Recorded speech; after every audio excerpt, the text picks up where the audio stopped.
Muy buen día, respetable público. En este video vamos a estar realizando un ejercicio de la prueba Kruskal-Wallis en Excel. Entonces, empezamos. Antes de realizar nuestro ejercicio, vamos a hablar un poquito de la teoría de Kruskal-Wallis. Esta es una prueba no paramétrica que permite la comparación de dos grupos independientes o más. Entonces, esta prueba nos dice si hay una diferencia significativa en estos grupos. Sin embargo, no nos va a decir si en qué son diferentes. Nada más nos dice que hay una diferencia, pero no nos dice en qué. Y esta prueba no paramétrica nos ayuda a comparar estos grupos independientes. Pueden ser dos o más.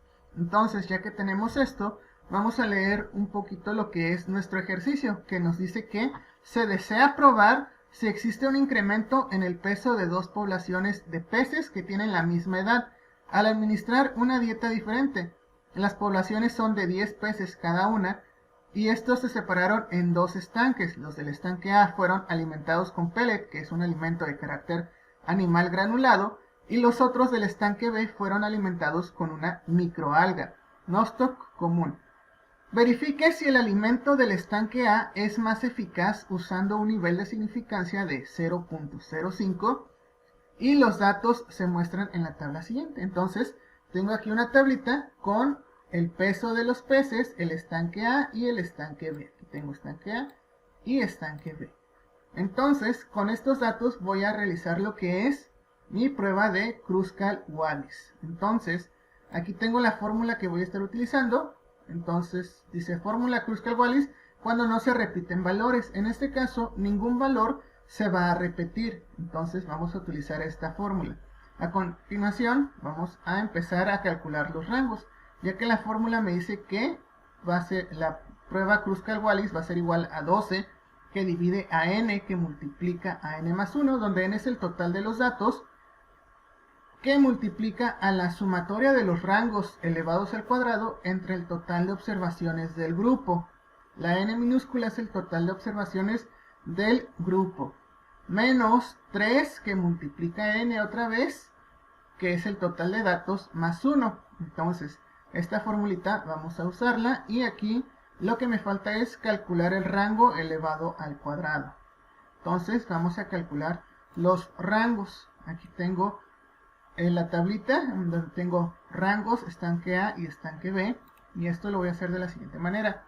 Voy a dar igual, escribo la palabra jerarquía media, aquí está, selecciono mi número, va a ser coma, la referencia es todos los datos que tengo aquí, y lo fijamos con el F4. Si tú no tienes F4 en tu teclado, lo puedes hacer con los signos de pesos. De ahí vamos a dar coma y de manera ascendente, que es de menor a mayor. Cerramos nuestro paréntesis y ya tenemos mi primer rango. Y de aquí vamos a calcular los rangos tanto del estanque A como del estanque B. Ya que tengo todos los rangos, procedo a sumarlos. Aquí tengo el total y sumamos los rangos. Ya queda aquí y los iluminamos. Ya que tengo los rangos, necesito calcular el rango la sumatoria del rango elevado al cuadrado, que es el total de los rangos, dividido entre n, que es las observaciones del grupo. En este caso, tengo 10 observaciones por grupo. Lo que voy a hacer va a ser igual aquí al total de datos, al total de los rangos elevado al cuadrado, que divide a 10. ¿Por qué 10? Porque 10 es el total de observaciones del estanque A. Son 10 pesos de los peces. Entonces ya tengo mi primer rango elevado al cuadrado dividido entre n. Obtenemos el segundo. Aquí está, rango elevado al cuadrado dividido entre 10, que son 10 observaciones del estanque B. Entonces, ya que tengo esto, procedo a capturar los datos. Aquí mis datos son n, que es el número total de observaciones, son 20. ¿Por qué 20? Porque tengo 10 observaciones del estanque A y 10 observaciones del estanque B. Entonces, n es un total de 20. Luego voy a calcular la sumatoria de los rangos elevados al cuadrado dividido entre n. Para esto va a ser igual a el rango del estanque A, que es el que calculamos aquí, más el rango elevado al cuadrado dividido entre 10 del estanque B.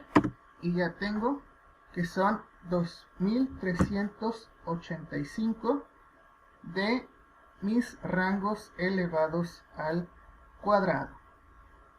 Ok, ya que tengo eso, vamos a proceder a calcular lo que es mi fórmula de la prueba Kruskal-Wallis. Entonces, esto me dice que va a ser igual, aquí, abrimos con doble paréntesis, dice que va a ser 12 que divide, abrimos un paréntesis, a n que multiplica, abrimos paréntesis, n menos 1, digo n más 1, perdón, n más 1, cierro paréntesis y cierro paréntesis. Esto va a multiplicar, abro un paréntesis, la sumatoria de los rangos elevados al cuadrado, que son los 2385, cierro un paréntesis, menos, abrimos paréntesis otra vez, 3 que multiplica, abres paréntesis, a n más 1. Cierro paréntesis y vuelvo a cerrar paréntesis. Y eso nos va a dar un total de 5.142857.1.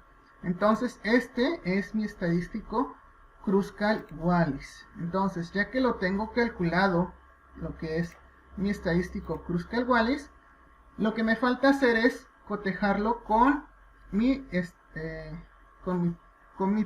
prueba de probabilidad. Lo tengo que cotejar con la tabla de probabilidad. Para obtener el resultado de la tabla de probabilidad, lo que tengo que hacer es calcular los grados de libertad. Para ello también tengo una fórmula, que la tengo de este lado.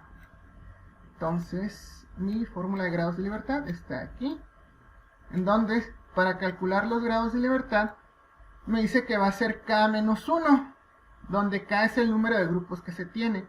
En este caso es el grupo del estanque A y el grupo del estanque B. Entonces K, aquí vamos a poner otro inciso, aquí abajito, entonces vamos a poner que K tiene un valor de 2, porque son dos grupos los que estamos manejando, que son mi estanque A y mi estanque B de K. Entonces los grados de libertad van a ser iguales a K menos 1. ¿Sale? Entonces ya que tengo eso, tengo que obtener alfa. Aquí está alfa, que alfa es el nivel de confianza que nos da aquí, el nivel de significancia que nos da el ejercicio, que es de 0.05. Entonces aquí alfa va a ser 0.05. Ya quedó.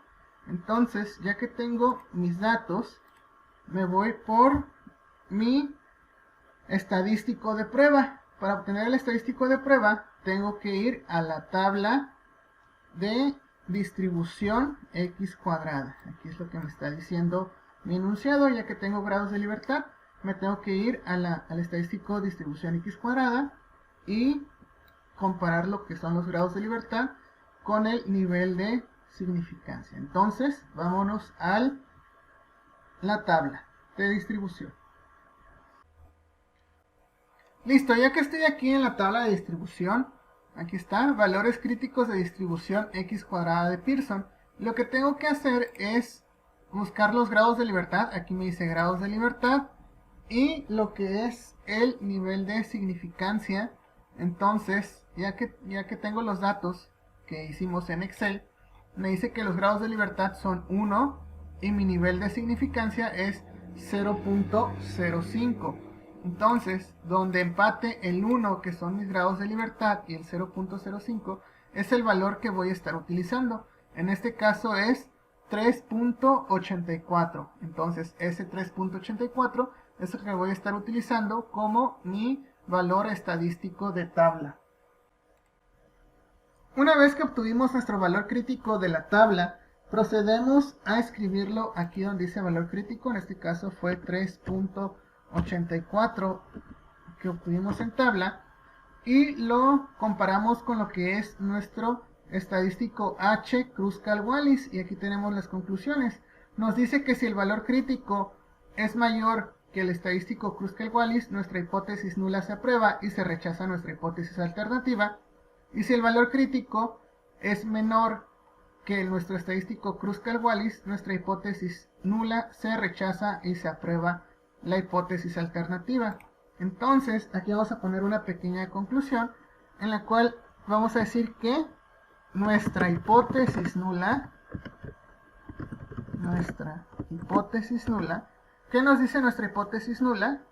Nos dice que verifique si el alimento del estanque A es más eficaz. Entonces, aquí vamos a poner nuestra hipótesis nula, que nos dice que el alimento del estanque A es más eficaz, se rechaza. Está. Rechazamos, decimos que nuestro alimento del estanque es, pues no es eficaz, y se aprueba.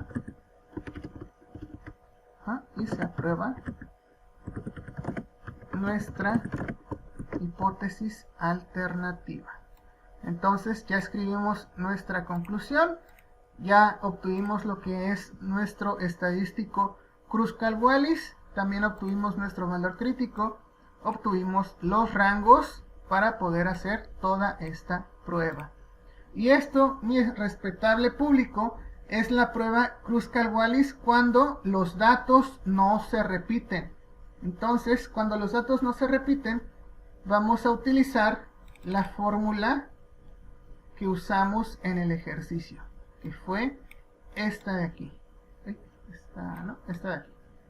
Esta de aquí es la fórmula que nosotros utilizamos al momento de calcular nuestro estadístico Kruskal-Wallis cuando los datos no se repiten. Cuando los datos se repiten, vamos a tener que utilizar otra fórmula, pero esa la vamos a realizar en otro video más adelante para que puedan comparar las fórmulas tanto cuando se repiten los datos para cuando no se repiten, pero eso lo vamos a hacer en otro video. Entonces, ya hemos terminado nuestro ejercicio. Espero que este ejercicio te haya ayudado a entender un poco mejor lo que es la prueba Kruskal-Wallis, y cuando te la dejen de tarea la puedas resolver y las puedas resolver con facilidad. Entonces, por mi parte ha sido todo. Muchas gracias por estar aquí.